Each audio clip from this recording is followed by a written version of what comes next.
জাতীয়তাবাদী দল বিএনপির দুঃসময়ে যাদেরকে একদিনের জন্য রাজপথে দেখা যায়নি, তারা এখন সামনের সারিতে দেখা মিলছে।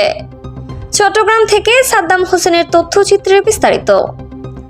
জাতীয়তাবাদী দল বিএনপির দুঃসময়ে যাদেরকে একদিনের জন্য রাজপথে দেখা যায়নি, ফ্যাসিস্ট আওয়ামী লীগ সরকারের দলের সাথে জড়িত ব্যক্তি রাতে রাতে রূপ পরিবর্তন করে।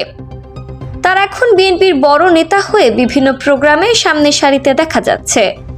এমন অভিযোগ তোলেন নগরীর চান্দগাঁও থানার এক যুবদল নেতা। তিনি বলেন, বিগত 17 বছর যাবৎ যাদেরকে কোনো মিছিল, মিটিং ও সমাবেশে অংশগ্রহণে দেখা মেলেনি, তারা এখন সামনের সারিতে এসে বড় নেতা দাবি করছে নিজেকে।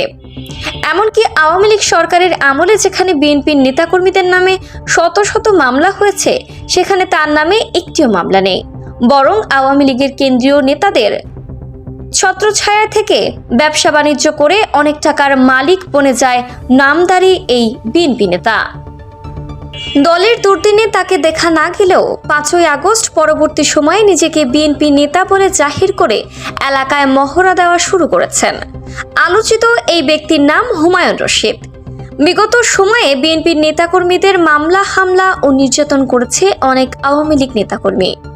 এখন সেসব আওয়ামী লীগ নেতাকর্মীদের সঙ্গে নিয়েই তিনি রাজনীতি করছেন বলেও অভিযোগ উঠেছে সচেতন মহলের। বিএনপির সিনিয়র এক নেতা নাম প্রকাশ না করার শর্তে বলেন, 5ই আগস্টের আগে হুমায়ুন রশিদ এলাকার কেউ চিনতই না। তিনি 5ই আগস্টের পর বহিরাগত লোকজনকে সঙ্গে নিয়ে এলাকায় মহড়া দেন। তিনি বিভিন্ন সভায় নিজেকে বিএনপির শীর্ষস্থানীয় এক নেতার ঘনিষ্ঠজন বলেও প্রচার করেন।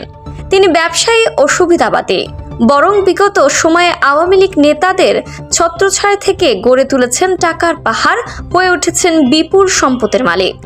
কিন্তু এখন এলাকায় এসে বিগত আন্দোলনে বিএনপি জামায়াতকে যারা দমন করছে, তাদেরকে নিয়েই রাজনীতি, তার এটা দলের জন্য বিপদ সংকেত।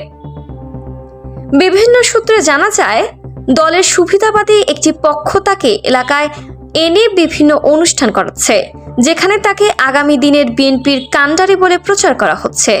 এতে চরম ক্ষুব্ধ ও হতাশ বিএনপির ত্যাগী নেতাকর্মীরা।